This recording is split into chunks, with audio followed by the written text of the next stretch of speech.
আসসালামু আলাইকুম। প্রিয় দেশবাসী, বাংলাদেশের ইন্ডিপেন্ডেন্স ভার্সন 2 তে আপনাদেরকে স্বাগত। প্রতিটি ধর্মের ভাই বোনদের প্রতি আদাব জানাচ্ছি। আমাদের কলিজার টুকরো রত্নসম প্রবাসী সকল ভাই বোনদেরকে জানাচ্ছি সুউচ্চ সম্মান। আজ আপনাদের সাথে 3টি বিষয়ে কথা বলবো বলে ভাবছি। প্রথমত, স্বেচ্ছাসেবক সকল ছাত্রছাত্রী ভাই বোনদেরকে সসম্মানে ভক্তি শ্রদ্ধা জানানো। দ্বিতীয়ত, প্রবাসী সকল ভাই বোনদের বন্দি দশা থেকে ফিরিয়ে আনা। আর তৃতীয়ত, দেশের সকল ব্যাপারে প্রবাসীদের সাথে পরামর্শ। প্রিয় দেশবাসী, প্রারম্ভেই আপনাদেরকে অগণিত পরিমাণ ধন্যবাদ জানাচ্ছি। দেশে পুলিশ, র্যাব আর যে কোনো আইনি বাহিনী ছাড়াও এত সুন্দর করে শান্তি শৃঙ্খলা বজায় রেখেছেন বলে। অশান্তি আর রাহাজানি মুক্ত আজকের এই বাংলাদেশকে দেখলে সত্যিই বুঝতে পারি যে বাংলাদেশের জনগণ কতটুকু শান্তিপ্রিয় আর ন্যায়বান। সামনের দিনগুলোতে আমি ভীষণ আশাবাদী যে রাজনীতি, দলমত সকল কিছুর ঊর্ধ্বে গিয়ে আমরা 18 কোটি মানুষ একে অপরের শুধু উপকার আর শান্তি কামনা করব। প্রকৃতির এটাই আশ্চর্য নিয়ম। আমরা অন্যজনকে যতই কষ্টে রাখবো, সেই কষ্টের প্রভাব থেকে আমরা নিজেদেরকে কখনো মুক্ত রাখতে পারবো না। দেশের যে সকল ছাত্র ভাই বোনেরা রাস্তাঘাটে, স্টেশনে, রাস্তার মোড়ে মোড়ে, জনবহুল এলাকায় ট্রাফিক পুলিশের দায়িত্ব পালন করছেন আর প্রতিটি মানুষকে অন্যায় আচরণ থেকে দূরে রাখছেন, আমি আপনাদেরকে অনুরোধ করব, ওই ছাত্র ভাই বোনদেরকে দেখলে আপনারা অ্যাপ্রিসিয়েট করুন, উৎসাহ উদ্দীপনা বাড়িয়ে দিন।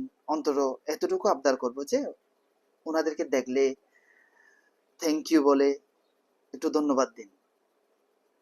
ওটা ওনাদের জন্য অনেক বড় একটা পাওয়া। অন্তত একটু মুচকি হেসে তাদেরকে ধন্যবাদ দিলে ইনশাল্লাহ তারা আমাদেরকে সুখী সমৃদ্ধ একটি বাংলাদেশ উপহার দেবে বলে আমার ধারণা। আমরা 18 কোটি মানুষ জুলুমবাজ এই হাসিনা সরকার থেকে এতটুকু শিক্ষা নিয়েছি যে কিভাবে দেশে শান্তি ফিরিয়ে আনতে হয়।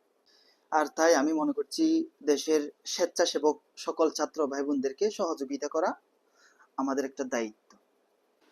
আপনাদের সাথে আমার দ্বিতীয় কথা হলো, দেশের স্বৈরাচারী ও জালেম সরকারকে পতন করতে গিয়ে বিদেশেও লক্ষ লক্ষ প্রবাসীরা কঠিন আন্দোলন ও প্রতিবাদ করেছিল। অনেককেই বিভিন্ন প্রকার কারণ দেখিয়ে সেই দেশে গ্রেপ্তার করা হয়েছে। তারা এখন বন্দি অবস্থায় আছেন। যেভাবেই হোক, যে করেই হোক, তাদেরকে ওই বন্দি দশা থেকে রক্ষা করার জন্য, বন্দি দশা থেকে উদ্ধার করার জন্য আমাদের জরুরি সকল প্রকার পদক্ষেপ নিতে হবে। আমরা এখন থেকে এই প্রতিজ্ঞা নেব যে প্রবাসীদের সকল সমস্যা দেশ থেকে সমাধান করব। 3 নম্বর কথা হলো প্রবাসীদের সাথে পরামর্শ প্রসঙ্গে।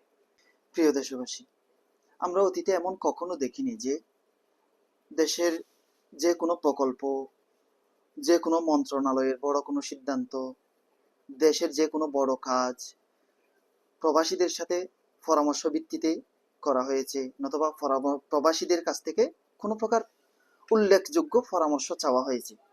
সে ব্যাপারে আমার তীব্র রাগ প্রকাশ করছি, তীব্র রাগ জানাচ্ছি আমি। আমরা এখনো অবধি বুঝিনি দেশ সুউন্নত হতে যে প্রবাসীদের কত প্রয়োজন। যেদিন থেকে প্রবাসীদেরকে উপযুক্ত সম্মান দিতে জানবো সব ক্ষেত্রেই, সেদিন থেকে সিঙ্গাপুর হতে এই দেশটা সিঙ্গাপুর হতে বেশি দিন সময় লাগবে না। এয়ারপোর্ট থেকে শুরু করে প্রবাসীদের যাওয়া আসা, দেশে অবস্থান, সকল ক্ষেত্রেই প্রবাসীদেরকে যথোপযুক্ত গুরুত্ব দেবার জোর আবদার জানাচ্ছি। প্রিয় দেশবাসী, আমার এই ভিডিওর প্রত্যেকটা কথা আমার ব্যক্তিগত অভিমত। আপনাদের অমত প্রকাশ করার স্বাধীনতাও আছে। সবার মতামতকে শ্রদ্ধা জানাই। ভালো থাকবেন। কথা হবে পরের ভিডিওতে ইনশাআল্লাহ।